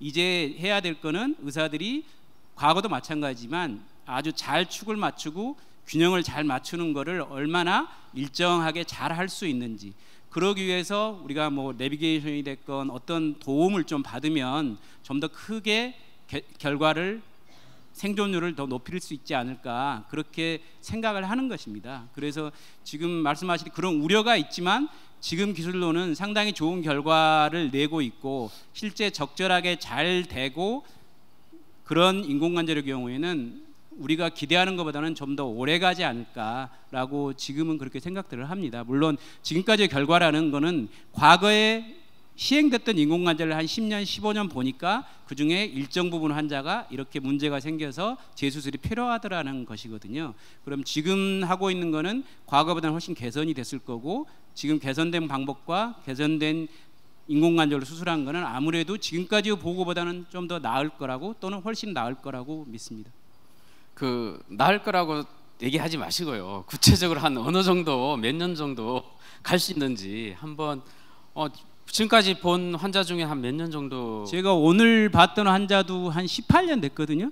예, 그분도 사실은 이제 오늘 온 거는 내과 진료로 오셨다가 보통 1년에 한 번씩은 오시는데 이제 한 10년 넘으니까 잘 안 오시더라고요. 안 오시다가 내과 진료로 왔다가 이제 정형외과가 있으니까 한번 와서 사진 찍어보고 가셨는데 그분도 잘 지내시고 사실은 이제 그분의 그 동생분을 제가 2주 후에 수술을 하기로 해서 이제 그렇게 됐지만 어쨌거나 뭐 그런 아직까지는 제 생각에는 한 15년 정도는 잘된 수술의 경우에는 크게 문제가 없지 않을까. 그보다는 좀 더 나아지지 않을까 그렇게 생각을 합니다. 한 65세에서 70에서 이제 저 수술을 받으면 한 100세 건강을 위해서 하면 30년은 가야 되지 않습니까, 그죠? 끝까지 그렇게 노력을 하고 기대를 해야겠죠. 네네. 인공 관절 수술을 받고 얼마 만에 걸을 수 있는지, 그리고 입원과 또 물리 치료는 얼마나 받아야 되는지, 그 수술 뒤에 이런 과정에 대해서 궁금을 하셨어요. 그 이전에 또 한 분은 65세 여성인데요. 무릎 수술은 언제쯤 해야 하는지에 대해서 그 나이가 부담스러운가 봐요. 그러니까 최대한 좀 뒤로 갔으면 좋겠다는 분이 계신 것 같아요. 그래서 이분 답변 먼저 듣고 인공관절 수술 뒤에 얼마나 그럴 수 있는지를 답변을 우리 궁 부장님께서 해주시면 되겠습니다. 그 지금 이제 말씀해 주신 것 같이 이게 계산상으로 하면 예를 들어서 지금 현재 15년은 확실하다, 뭐 거의 많이 얻는다 그러면 내가 수명이 얼마나 되는지 거기서 마이너스 하면 되겠지만 실제적으로는 아닙니다. 아까 제가 말씀드린 것 같이 이 환자의 통증이 어느 정도냐가 65세, 아까 질문해 주신 분이 65세 이상인 경우에는 통증이 얼마나 심하고 관절이 얼마나 마모가 됐느냐, 이 두 가지가 만일 모두 이제 심하시다면 내가 조금 아까 말씀드린 것 조금 더 참아서 2년 후에 하겠다, 그거는 의미가 크지 않을 수 있습니다.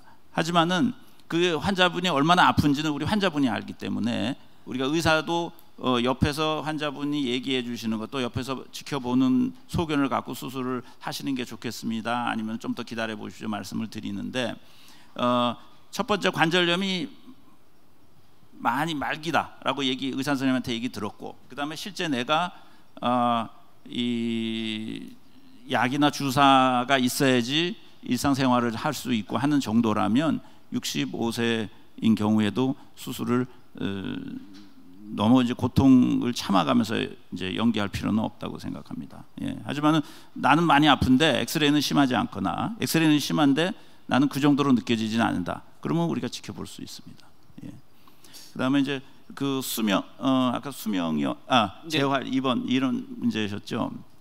인공관절 수술을 받고 얼마 만에 걸을 수 있는지랑 입원과 물리치료는 어느 정도 예. 받아야 되는지. 실제 우리가 물리적으로는 우리가 인공관절 수술을 받고 나면 뭐 다음 날 아니면 그날 오후에도 걸어도 상관은 없습니다. 수술한 부위가 다시 뭐 움직이거나 이렇게 문제가 생기고 이러지는 않습니다.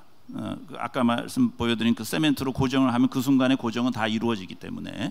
근데 아픕니다. 우리가 이제 뭐 마취를 좀 남겨놓고 며칠 더 덜 아프게 한다든지 이런 치료를 추가로 받으실 수는 있지만 우리가 이제 인대를 열고 다시 꼬매주고 하는 수술이기 때문에 아픕니다. 그래서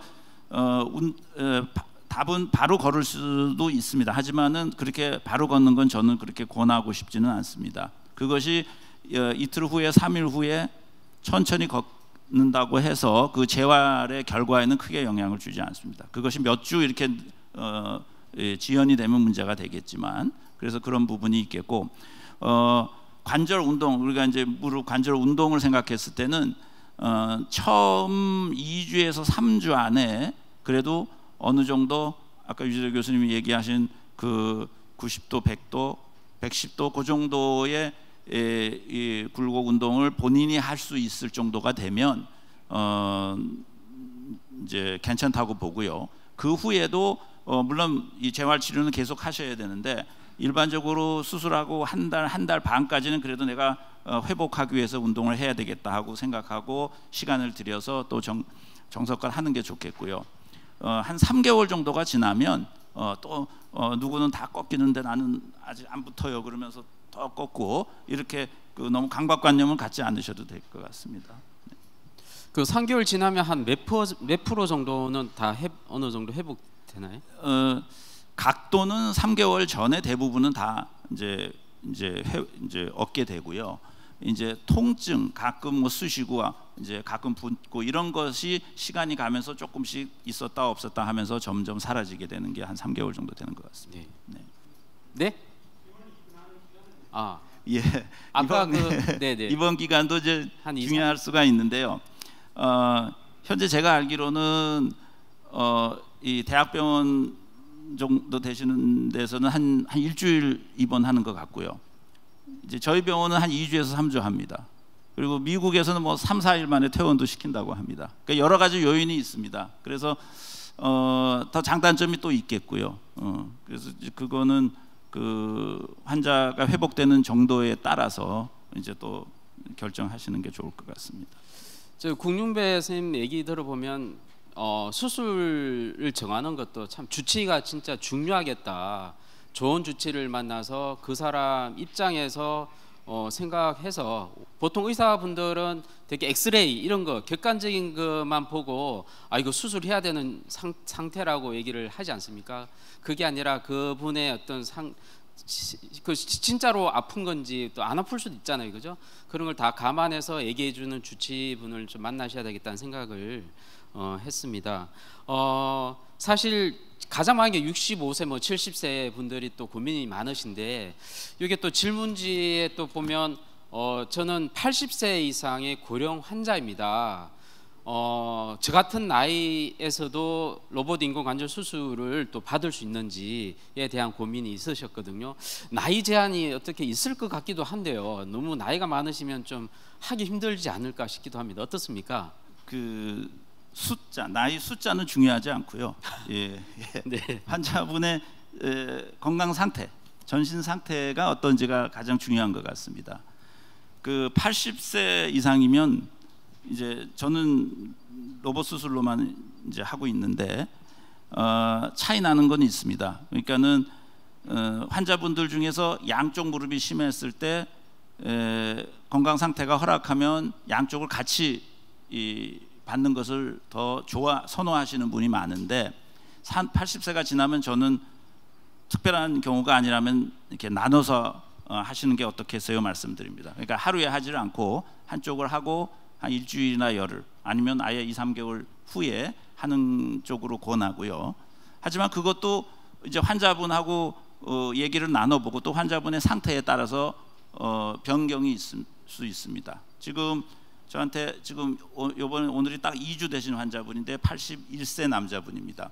그분은 본인이 강력히 원하셔서 양쪽을 같은 날 우리가 마크로보스를 해드렸고 수혈 없이 잘 회복되고 지금 걷는 연습을 하고 아까 그 목발 짚고 있는 그분이었습니다.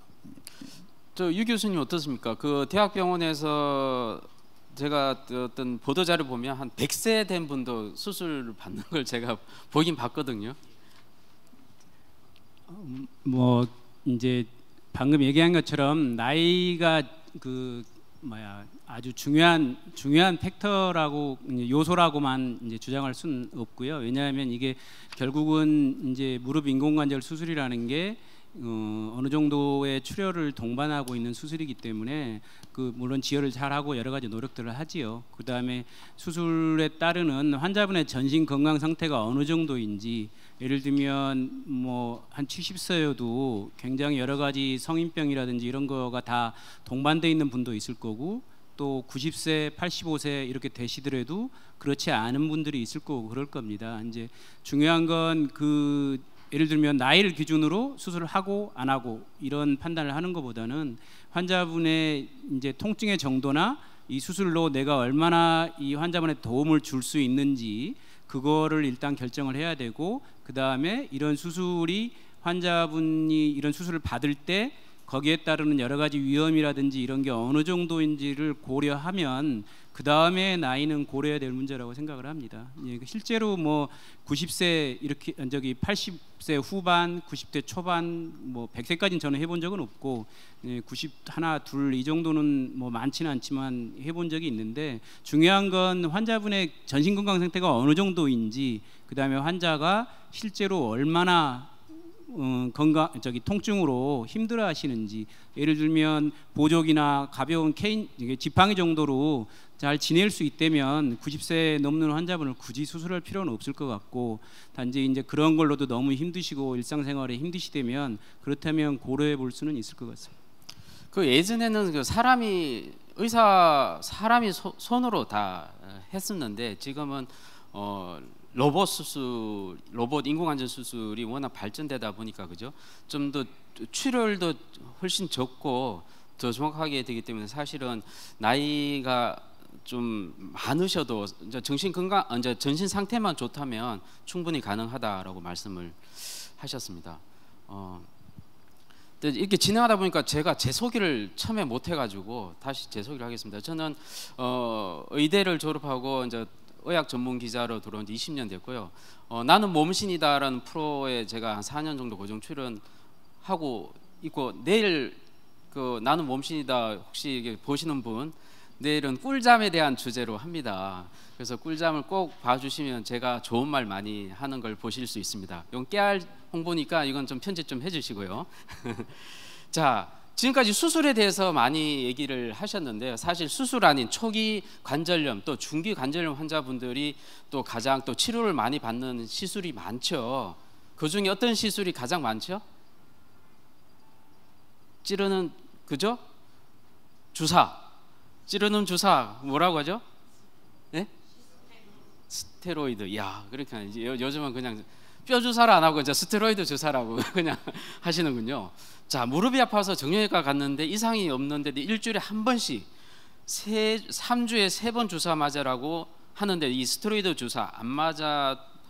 근데 이게 맞아도 되는 건지 걱정이 많으셔요. 또 무릎 수술 전에 연골 주사가 있다고 들었는데 맞아도 괜찮은지. 72세입니다. 여자분이고요. 방금 누가 질문하셨네요, 그죠? 자, 연골 주사하고 또 이게 스테로이드 주사는 좀 다른 것 같아요, 그죠? 이 두 가지 나눠서 얘기를 해주시면 좋겠습니다. 먼저 한번 스테로이드 주사 얘기해 주시고 연골 주사 얘기해 주십시오. 네. 이제 스테로이드 주사를 전혀 안 쓰느냐, 그거는 아니라고 생각을 하시면 됩니다. 왜냐하면 실제로 뭐 교과서적으로도 무릎 관절염이 심하고 이런 환자에서 스테로이드 주사가 적응이 되는 경우들, 그러니까 스테로이드 주사가 필요한 경우들이 있습니다. 하지만 아시는 것처럼 스테로이드 주사는 이 그 무릎에 관절을 덮고 있는 연골에 좋지 않은 영향이 반복적으로 오래 썼을 경우에는 분명히 있습니다. 그래서 그거를 반복적으로 자주 투여하는 거는 권장되지 않는 거고, 실제로 그렇게 하는 거는 환자분의 그 장기적인 관점에서 무릎의 애후에 좋지 않다고 생각할 수 있겠습니다. 하지만 환자분이 심하게 부종이 있고 통증이 심하고 급성으로 염증이 굉장히 심한 경우에, 그런 경우에는 이제 다른 약물이나 이런 걸로 조절이 안 되는 그런 경우에는 그 스테로이드 주사를 한 번쯤 맞는 거는 환자분의 통증을 신속히 완화하는 데 도움이 되기 때문에, 그런 경우에는 뭐 저도 놓고 있고 실제로 교과서적으로도 그런 경우에는 도움이 된다고 되어 있습니다. 그래서 스테로이드 주사가 관절 연골에 위해하지 않느냐, 맞습니다. 맞는데 그거는 이제 한 번 정도 맞고, 뭐 예를 들면 어쩌다 몇 년에 한 번 정도 맞는, 통증이 아주 심할 때 맞는 거는 아직까지는 그렇게 아주 심각한 위험이 있다 그렇게 얘기할 수는 없고요. 단지 예를 들면 뭐 일주일 간격으로 3번 이런 식으로 주사 맞는 거는 좀 곤란하겠죠. 어떻습니까? 예, 네네. 맞습니다. 그 일주일에 한 번씩 맞으셨다면 아마 스테로이드 주사는 아닐 겁니다. 최근에는 그렇게 주사를 놓는 병원은 없을 거고요. 아마 일주일에 한 번씩 맞았으면 소위 말하는 연골 주사, 그러니까는 히루아닉 애시드라는 그 연골의 주 구성 성분입니다. 그 성분을 우리가 이제 주사로 투입을 해서, 이제 원래는 5주 맞았던 것이 이제 3번 연거푸 맞고, 요즘에는 한 번 맞는 주사제도 있습니다. 그렇게 해서 이제 약간 보충의 의미를 뭐 윤활유 작용을 한다고 또 설명이 되고, 또 환자분도 그렇게 맞은 경우도 있었는데, 엄밀히 말하면 사실은 그 보충의 의미입니다. 그래서 이거는 지금 스테로이드 주사랑 이제 비교했을 때는 맞으셔도 되고요. 그런 좀 조심스러운 부분은 없는데 현실적으로는 이 의료보험에서 우리가 6개월에 한 번씩 인정이 되고 있습니다. 그래서 이제 6개월에 한 번씩 맞게 되고요.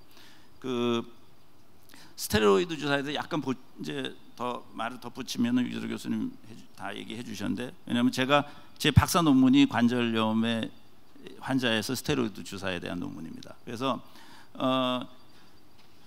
어떤 이 근거 자료가 있는 건 아닌데 현재까지 전 세계적으로 1년에 한 3번 내지 4번 정도는 이제 꼭 맞아야 된다면 뭐 그래도 크게 이렇게 악유가 없이 맞을 수 있는 그런 이 인식이 있습니다. 이제 그거는 거꾸로 제가 환자분한테 설명드릴 때 사용되는 내용인데요. 그래서 예를 들어서 스테로이드 주사를 맞았는데 한 3개월이 안 돼서 또 아파야 되고 또 주사를 찾아야 되고 하는 상황이라면 그때는 이제 수술에 대해서 좀 더 심각하게 생각하는 것이 좋을 수 있을 것 같습니다.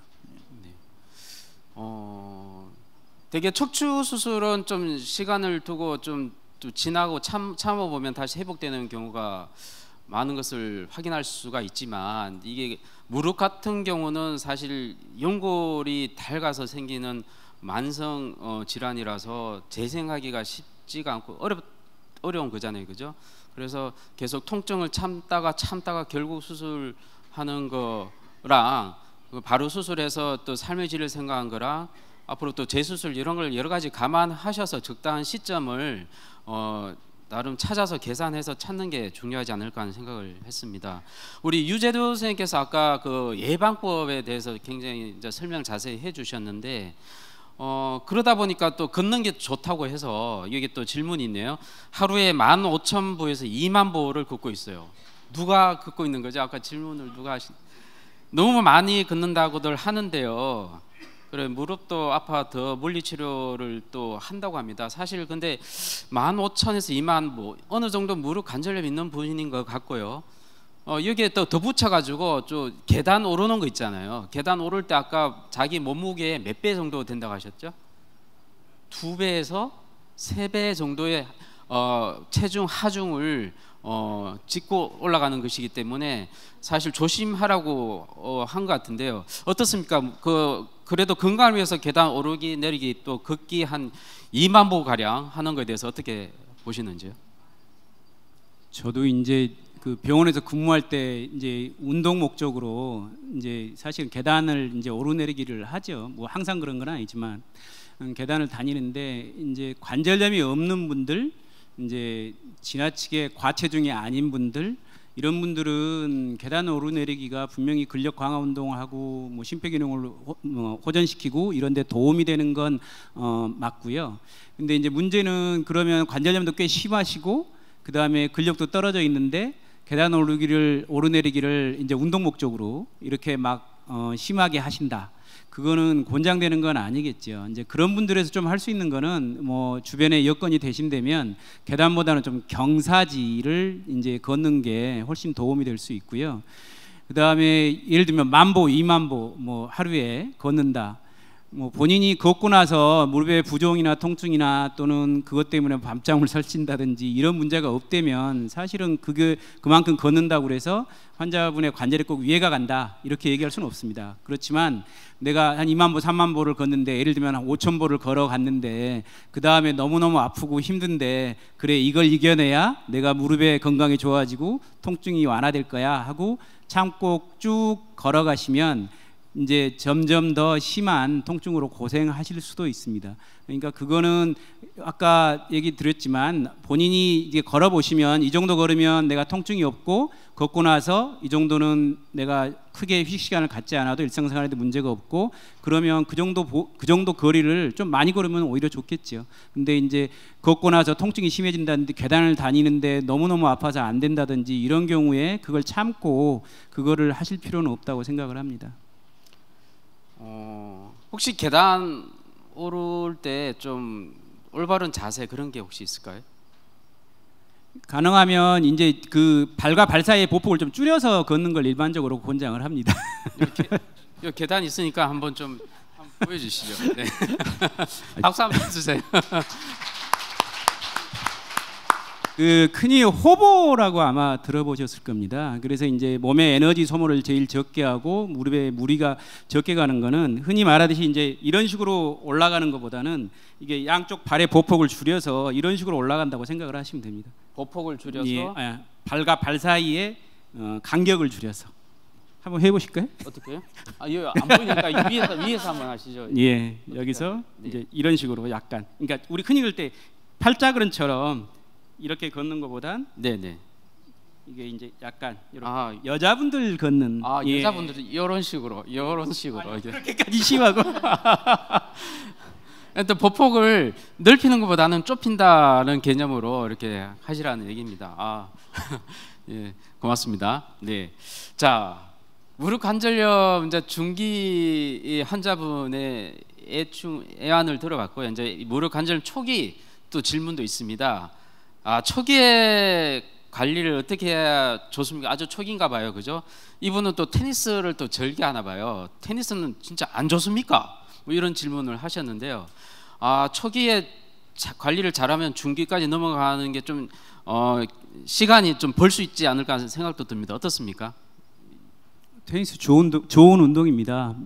좋은 운동이고 테니스가 심폐 기능이라든지 여러 가지 근력 이런 데 민첩성 이런 데 굉장히 도움이 되는 건 사실이고요. 근데 이제 테니스 제가 경험한 건 이제 테니스를 아주 오래 하신 분 중에 이제 무릎 손상을 받는 경우들이 있죠. 테니스가 일반적으로 이렇게 갑자기 방향을 전하는 운동인데 그게 젊었을 때는 크게 문제가 없지만 이제 한 50대 이렇게 되시게 되면 급격히 방향을 전환할 때 되게 무릎에 그 연골판 손상 같은 게 생길 수 있습니다. 이제 생기고 그거를 또 쉬면 좋아지고 통증을 참으면서 운동을 하시게 되고 그러다 보면 이제 특히 내측 같은 경우에 관절염이 이제 발생하거나 좀 진행될 수가 있습니다. 그러니까 테니스 젊었을 때 이제 운동하다 잠깐 아프고 뭐 좀 뻐근하고 이 정도 통증이야 크게 문제가 없겠지만 이제 한 40대 넘어서 50대 이렇게 들어서시면서 테니스를 혹시 즐기시는 분이 있다면 그런 분 중에 무릎에 통증이 특히 내측 통증이 생기면서 무릎에 자꾸 물이 차는 증상이 있다면 그때는 이제는 그 근처 병원에 가셔서 한 번쯤은 진찰을 받아보시고 혹시 안에 연골판 손상이나 다른 이상이 있는지 살펴보시는 게 꼭 필요할 거로 생각이 됩니다. 네, 고맙습니다. 이거 질문은 안 할 수가 없어요. 이게 건강 보조 식품에 관련된 질문이고 굉장히 민감한 질문이고 그래서 제가 구체적인 식품 이름은 밝히지 않겠지만 보스웰 땡땡 또 관절 땡땡 무슨 또 유황이 들어가 있는 뭐뭐뭐 이 과연 효과 있는 물질입니까? 라고 했고요. 제가 또 개인적으로 또 우리 유재두 센터장님한테 궁금한 것은 건강식품 중에 연골이 좋은 것을 알려진 것이 진짜 좀 뭐라도 없는지 추천도 좀 부탁 좀 드리도록 하겠습니다. 굉장히 어려운 답변이 될 것 같은데 이게 특히 이제 우리나라에서 많은 질문인데요. 어떤 음식이나 어떤 걸 특정 걸 섭취하면 무릎 건강에 이제 무릎 관절 연골에 도움이 되지 않을까라는 생각을 하게 됩니다. 대표적으로 아까 얘기하셨듯이 이제 뭐 그런 유황 성분인데 한번 관심이 있으시면 근처 슈퍼마켓에 가셔서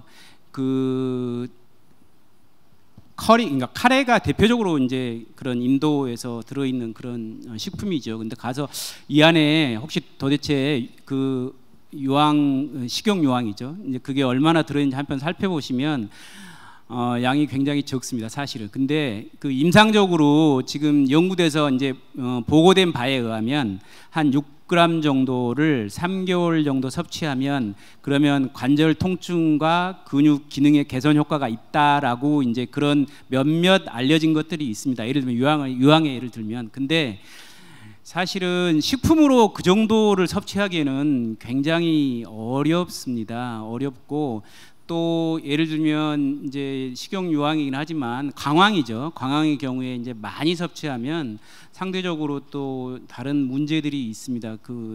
그러기 때문에 지금 이제 알려져 있는 여러 가지 건강 보조 식품들이 나와 있고, 하지만 명백한 건 어느 한 가지가 어느 다른 것보다 우월하다고 알려진 건 없고, 그 다음에 그런 식품들이 일정 부분 어느 보고들에는 효과가 있다고 되어 있지만 그게 관절염의 진행을 명백하게 예방하거나 늦춘다는 보고는 없습니다. 단지 그런 식품을 섭취해서 이제 통증 개선 효과나 기능 개선 효과는 어느 정도 있는 것 같다는 것 같고요. 어느 걸 특별히 딱 권해서 뭐 이게 제일 좋다라고 얘기할 수 있는 그런 거는 아직은 없는 것 같습니다. 대표적으로 글루코사민 같은 경우도 무릎 관절을 이루고 있는 그 성분이긴 하지만 그거를 섭취해서 그 관절의 통증이나 기능 개선이 일정 부분 있다는 보고들은 있습니다. 하지만 그런 글루코사민 제제를 복용해서 관절염을 뭐 이렇게 쉽게 말해서 발생을 완전히 예방했다든지 이런 거는 아직 과학적으로는 증명된 바가 없다고 생각하시면 되겠습니다. 특히 이제 글루코사민 제제 같은 경우는 당뇨 있고 이런 분들은 아마 이제 내분비내과 선생님들이 그걸 복용하는 거를 좀 금기시하는 것도 있습니다. 혈당을 올리는 그런 문제들이 또 있을 수 있어서요. 여기 대해서 국유민 선생님 좀 어디 뭐라도 좀 추천 하나만 좀 딱 하나만 좀 해주십시오. 뭐 없습니까? 아니면 뭐 당장 통증 있는데 뭐라도 묻고 싶은데 그죠? 예. 네네. 좀 마지막으로 하나만 더 질문을 하도록 하겠습니다. 요 나머지 아까 마지막에 주신 요 질문은 개인적으로 질문을 해주시면 될 것 같고요. 줄기세포 치료제 관심이 많죠. 뭐 주사 맞으면 연골이 재생된다는 치료제인데 기본적으로 수술 안 받고도 간단한 시술로 관절 치료가 된다는 개념인데 그래서 실제로 뭐 많은 업체에서 주사 주입으로 임상이 진행 중입니다. 근데 여기에 또 질문 또 한 분이 오셨어요. 이 연골판 재생을 위한 연구나 임상 시도 움직임이 전혀 글로벌 차원에서 좀 있는지 없는지 이런 걸 좀 알려달라. 이걸 좀 전반적으로 얘기해 주시고 마무리를 짓도록 하겠습니다. 의사들의 꿈이고 환자분들의 꿈이고 그렇습니다. 그러니까 연골을 완벽하게 정상으로 회복할 수 있는 그런 세포치료제, 줄기세포치료제 이런 게 나왔으면 하는 게 다들의 바람일 것입니다.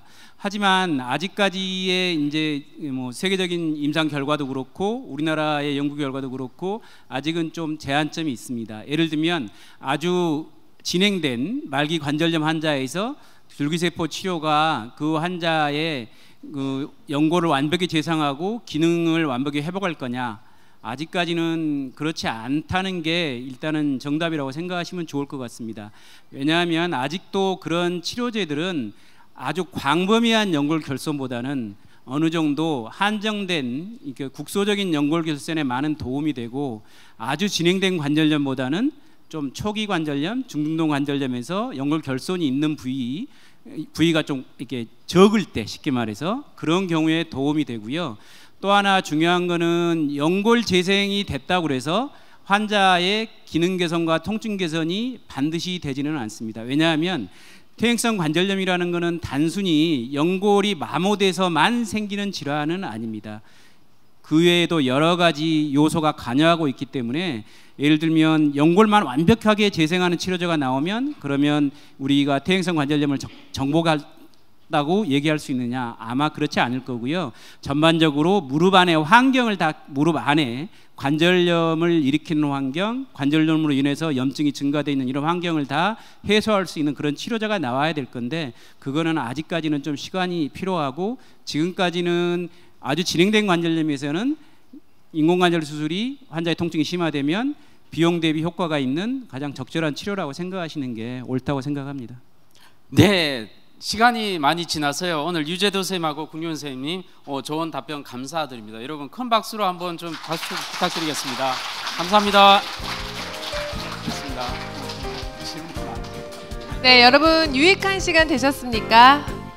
네, 오늘 정말 여러 가지 도움이 되는 말씀들 많이 해주셨는데요. 일상 속에서 걸어 다니실 때 보폭이 좁은 조신한 걸음걸이가 무릎 건강에도 도움이 된다는 거 꼭 기억하시면 좋을 것 같습니다.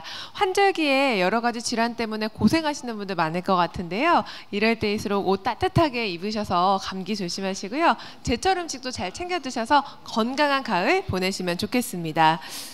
앞에 계셨던 이 설문지를 마지막 문항까지 작성하셨다면 등록 데스크에 전달해 주시면 감사하겠습니다. 마지막으로 아까 말씀드렸던 기념품, 저희가 감사의 마음을 전하고자 기념품을 준비했는데요. 나가실 때 한 개씩 나눠드립니다. 교환권을 지참하셔서 빠짐없이 받아가시면 되겠습니다. 주변에 혹시 잊으신 물건은 없는지 잘 살펴보시고요. 가시는 길 조심히 돌아가시기 바랍니다. 저희는 다음에 더욱 새로운 건강 분야 주제로 찾아뵙겠습니다. 동아일보가 주최한 건강 토크쇼 톡투 무릎관절염 모든 일정을 마치겠습니다. 감사합니다.